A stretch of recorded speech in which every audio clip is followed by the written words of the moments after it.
Welcome into the Players Club.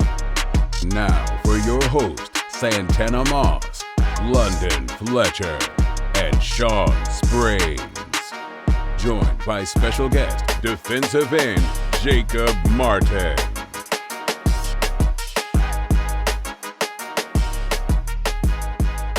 Welcome into the Players Club, coming to you from the Big Bear AI Command Center studio. We are your host. I'm London Fletcher, joined by Sean Springs, a.k.a. Bluefoot. We got Santana Moss, a.k.a. 8 to the 9, a.k.a. Cowboy Killer, a.k.a. I call him the Giant Slayer, too, because he put in work against some Giants as well. Man. Fellas, Sunday Night Football, man. Yes, sir. Great game coming up that night against the Seattle Seahawks, but it's also going to be a special night for one of the greatest to ever play in the National Football League. Wide receiver Art Monk, Hall of Famer Art Monk, will have his jersey retired that night. Yeah. Tanner, big time. What's it like? What has Art meant to this franchise? It's meant a lot. I think people fail to realize that, I guess him being a quiet person, being a silent assassin. Yeah. They don't give him enough of his flowers. Numbers he put up, huh? I mean, they talk so much about, those guys back in those days, Art, Gary, and Sanders, and, you forget Art was the kind of the guy of the group. He was the guy. You know what I mean? He was the guy. And I was reading, looking up stats because, you watch.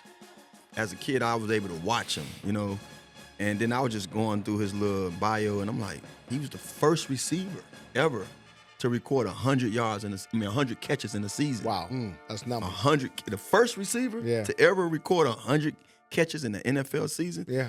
Well, I don't give enough credit for that. You know what I mean? You never hear saying that, this guy caught for 100 catches, and that mark was set by Art Monk himself. You know what I mean? Like, even think about this. When he retired, he was the NFL's all-time leading receiver in receptions. Yes. Yeah, until obviously Jerry. Right, but at the moment when he retired, he was number one. That's what I was saying earlier, too. I said Art Monk was, and don't get me wrong, I grew up watching Jerry Rice, so, but I also, like I said, I played Art Monk on the Tecmo Bowl, and I just was a big fan of him and Gary Clark. But he was the Jerry Rice before Jerry Rice to me. Like, he was the guy that I'm like, this is the standard. You know what I mean? This is the guy. And then when I found out that he was a Jet for 1 year and I was a Jet for 4 years, and then I ended up coming here, I always felt like I shared something with him. Him having a stint over there, although it was only 1 year, it always meant something to me that, man, Art Monk played for both of my teams. You know what I'm saying? Right. Both of the teams I played for. But when I got here, man, it was just, it was one of the things that you always heard when walking into the building. Art Monk did this. Art Monk did this. Art Monk did this. So I think it's great, man, that we honor him in such a way. I do believe that for as long as we've been here, no one wore that jersey. But now we officially, putting them to the Raptors and retiring it. Blue, you got a special relationship with Art. Yeah. So Art and Desi, I mean, just so to Anna's point, he got 100 catches because he was so professional. He did it in a way that, like, he didn't brag about it. So, and I had a chance to, while I was here, I had a chance to spend some time with Art and Desi because they watched little Shawnee. Art was like a grandfather. How did that start though? Like, Lily had my wife at the time. She had a relationship with Desi, and she just would watch Shawnee, and they loved him and treated him. You don't just let anybody watch your kids. Knowing your dad was a cowboy, I wonder how. Art, but you know what? Art was one of those guys, man. If you didn't know who he was, you probably post-career, you probably wouldn't even know he played in the NFL. Man, he is so humble. Yeah. I had the opportunity to do a commercial for Art years ago. I think it was my first season here in Washington. Right. It was leading going to the 2008 Super Bowl. I don't even remember who played in it, but the NFL was doing this thing where we were reading the Constitution. They had a bunch of different people around the country in different places affiliated with different teams read the Constitution, and Art and I did our piece where we read it in front of the Lincoln Memorial. I was like, man, this is pretty dope, man. Just a great football player. Congratulations to Art. We also going to be wearing the Super Bowl era jerseys that night. But let's get into this game. Yeah. Going against the Seattle Seahawks, 5-2. They're coming off their bye. Right. First in the NFC West and number one in the NFC West. We know about their offense. They got, Jackson Smith and Jigba. He's leading the NFL Kenneth receiving yards. Jr. But that defense in Seattle, it's tough to deal with. Hey, number 5 defense in the league. Yes. And people don't even know that one of their best players hadn't even been playing, Witherspoon, who's a corner who's been like an all-pro since he got in the league. You know, one of the young guys, I think he's only in his second or third year in the league, and he's just absolute monster. But Mike McDonald, obviously we know about him on the East Coast because of the Ravens. Right? We've seen what he did at Baltimore. Right. He's taking that same approach to Seattle. They will blitz you. They're going to be sound. They're going to give you different looks. They're going to be physical. And they know playing in Seattle with that crowd noise. Santana, they get that crowd behind them, you know, and it's hard for you to hear and make those adjustments, man. They just get after you up there. So that defense, man, is a tough one. I'm glad you brought up him and just talking about some of the things that he was able to do in Baltimore. What is it? Defense travels, especially when you're good, especially when you have the formula. Yep. And I think his formula stands out, speaks loud. But it's hard to duplicate something if you don't have the players. Right. What are some of the guys? Who are some of the guys in Seattle that you can kind of like say, okay, this guy is similar to this guy that he had here in Baltimore? I think it's more about this scheme. I say this. They also got the number 1 ranked rush defense. So they got Leonard Williams. Animal. Yeah. Witherspoon and Leonard Williams both. Wusu. Yep. A guy you don't really know about him unless you know about him. Yeah. Has 5 sacks. Got a couple other guys that can get after the quarterback.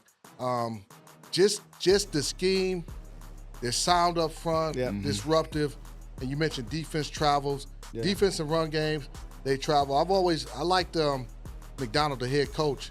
I liked him even when he was the defense coordinator in Baltimore. We have to be sound, and being able to run the football, I think, is going to be key for our offense. Yeah, 100%. Because if we're one-dimensional, obviously you know how that changes the game up so much, and if you can't run the football. But speaking of getting into the game, we're going to go into the film room, and we're going to look at Jacob Martin after we come back.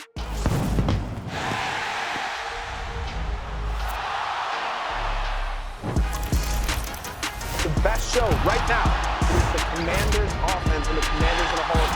They are rocking here like they haven't seen. Welcome back to the Players Club, fellas. We got none other than our defensive end, Jacob Martin, joining the show today. And before he joins the show, we're going to dive into some of these plays, man, some of his best plays of the season. Let's go into the film room, man. The film room, baby. It's time for Fast Lane, presented by Eastern Automotive Group. Any car, any way, for everyone since 1988. All right, play 1 here, man. We got a sack on Patrick Mahomes. You know when you get a sack on Pat, man, we got to talk about it. Yeah. Oh yeah. Speed. I just like his energy, speed to power, London. Long arm. Throw the guy at the club, man. And this pursuit, like this was early in the game, and I think he set the tone. This second play of the game. Yeah. So he set the tone for the game, man, and that just. And when you get a lineman on the heels, I mean, he had no chance. Man, he was giving that left tackle. Yeah, he was giving him hell, man. Just for lack of a better word. Right. That whole game, man. All right, play 2 here, man. We got Pat in the shotgun, man. He got another sack, man. What it was? Kansas City on the 19 for 1 yard. What I love about this, not getting too far up the field, retracing the spin move. Retracing yourself. That's just effort, man. Yes. Like he was playing with high energy right there. Because a lot of guys go up the field, just run around and keep going. No, That's one that we call that want to. Yeah. Pat, if he doesn't retrace, he's going Pat's going to get out of there. He's going to get out there. Get out for maybe a 15 yards right here. Yes. More importantly, Pat might have pulled up and threw it. So exactly. That was a big right. Yeah, exactly. That was a great play for a loss of 1 yard. I love the fact how this man got up the field and then he said, you know what, I'm not finished. Let me spin out of this thing and come and get this guy, man. He went and worked the other tackle that time. It was about the effort for me. It was the effort, right man. tackle that time. No doubt. Play 3, man. We got him put some pressure on Prescott. Dak Prescott. Again, obviously, him and Von Miller shared this sack right here. Again, obviously, you got to respect the speed off the edge, but he got long arms. Like we talk about just a straight arm. Like his speed to power is amazing, man. Plays with great technique. This is something that's needed too, man. When you look at some of the things that we've been having going bad for us in our defensive line, man, to see a guy get his opportunity, get his chance, and go out there and flourish. He's been a bright spot, especially the last 2 weeks. Definitely been a bright spot. Play 4, man. What is this, Herbert? Oh, man. This was what, almost 3-4 weeks ago. Right. Look at the same speed, and then he does a great job of using that left arm to what we call a long arm. Get that to get underneath and get to Herbert. But yeah, that's a patented move for him. Yeah, but you know, and he's strong enough to do it, right? Because a lot of times you can be speed, but I mean the fact that he's pushing some 315, 20-pound left tackles and right tackles around lets you know he plays with great leverage. Great leverage. Well, it's the last one, man. This is against the Green Bay Packers, against Jordan Love. This goes to show you how far back this man was out here raising hell a little bit, you know. No pun intended. Yeah, they got him playing. Oh, I like him staying outside, not doing too much, just doing his job. Yep. And Keep Von, it containment. It was Von again. Von ended up having Love kind of rush right into him. Right. Yeah, they split that hat. And again, if you look at all his plays, you know, this is for young players. A lot of times, like you think you got to do a whole bunch of moves and a lot of times it comes down to effort, man. I'm not saying he didn't use moves here, but his motor.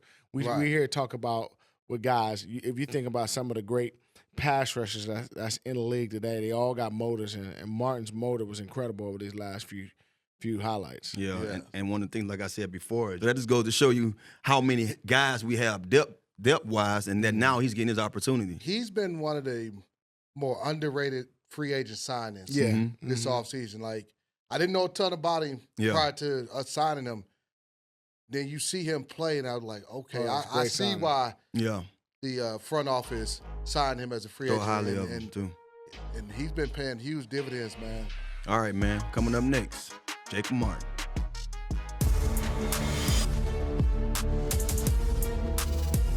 Safety for Washington!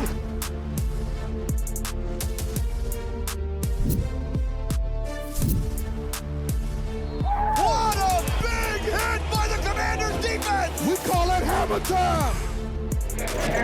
Man, 3, 1, 2, 3. Welcome back into the Players Club. As promised, we got a very special guest joining us, Jacob Martin. Yep. Appreciate you, baby. Appreciate you. Jacob, Appreciate you, boy. Welcome, buddy. Appreciate your voice, Jacob, man. we appreciate you joining us, man. 8th season in the league, but your first year in D.C. What's it been like playing in D.C. and also playing with that D-line group you got? Man, it's been truly an amazing experience, you know, to join a historic franchise, you know, really just trying to do the best I can, dog. You know what I mean? You know, and those guys up front, man, it makes it a lot easier to do my job, man. When you got JK and Peasy inside, you got Eddie, you got all those dudes, they're balling, man.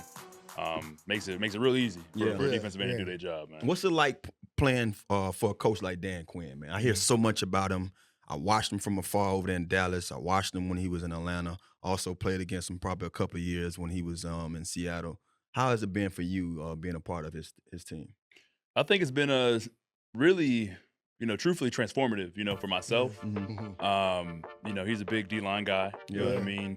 And he's been around, you know, countless of talents, you know, in terms of D-line play throughout his career, you know what I mean? And the things that he's been able to tell me or tweak in my game, you know, has allowed me to perform at such a high level. That's what's up. Yeah, I mean, your head coach is a D-line guy. You got to love that. So you know he knows what he's talking about.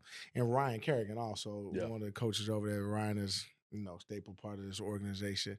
Man, I don't know if you was on Red Bull coffee. What'd you do before the Kansas City game, man? What'd you do before the Kansas City game, man? Because we were like, you was on one. Hey, boy, you came out and set the tone. Second play of the game with a sack like that, speed to power. Man, anytime you get an opportunity to put Patrick Mahomes down, I'm like it was just like you sound like you that was personal. Yeah, man. To me, I take everything personal, man. Like I take any quarterback trying to throw the ball personal. You know what I mean? I think that's where my mind is. You know, when I play football, whether it's Monday night, Thursday night, in the parking lot, at practice, it's personal. Right. You know what I mean? Nothing for me in my career has ever been given to me. You know what I mean? I like that. And that's something that I pride myself on. You know, I was a 6th-round draft pick. I went to Temple University, man. You know what I'm saying? So like, for us, dog, it ain't another day is getting out of the mud, man. Like just that's how I get down, man. So. Having the opportunity to go out there and lead those guys and speak how I speak to myself going into games, you know, be able to share that with the team. I think that. Okay. How has it been with that opportunity? You speak on talking about things are personal and nothing was given. we've had a lot of injuries on this early part of our season, and especially at your position on the D-line. Now it seems like that door was open for you to go out there and show the world, what you can be. How has the opportunity been? Man, it's been awesome, man. Obviously, it's unfortunate to see our guys go down, man. But one thing that I love about this D line, dog, it was built well. Whether it was me or Da or JB or Dietrich, Vaughn, whoever's out there on the edge, even with Preston, whoever's out there on the edge, man, the goal in this league is no drop off, man. Yeah. If you're gonna rotate waves of D linemen, you want it to be consistently guys doing the things they need to do every play, man. And I think they've done a good job with that for sure. So just looking at your bio, your history, grew up in Colorado. Then you end up going all the way to the East Coast to Temple University, bounced around the league, and then seems like you been making plays here. First of all, how did you end up all the way on the East Coast at Temple, man, from Colorado? Yeah, man. So I'm from Houston originally. Okay.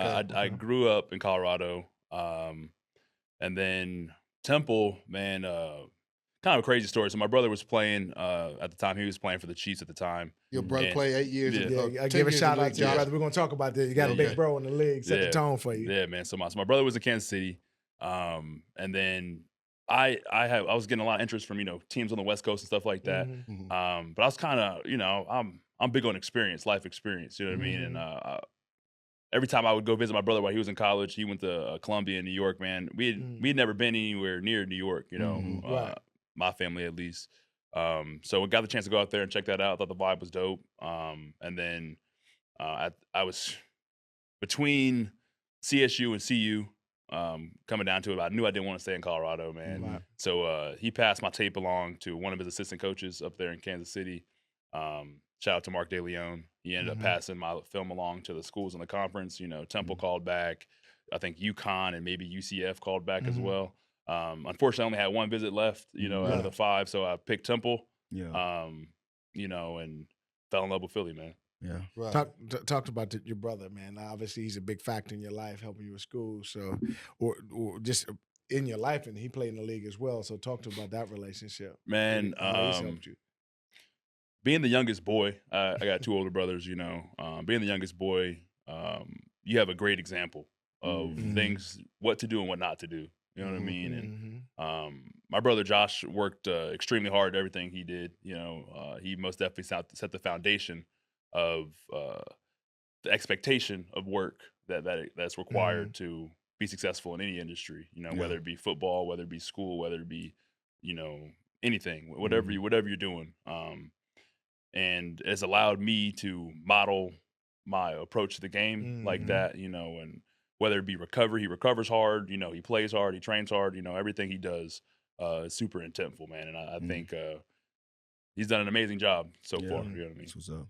As I look at you and some of your off the field stuff that you've done, this past week you hosted Tails and Tailgates with the Humane Rescue Alliance this past weekend.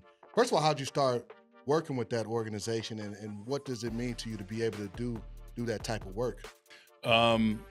Well, I got linked up with I tend to work with shelters or the zoo, whatever team I'm with, whoever does a great job, in terms of getting animals in and out of the shelter, and using people like me, to bring that message to the shelter and things like that. But it's something I'm passionate about, man. I've been passionate about animals my whole life. I've raised all different kinds of animals throughout my lifetime.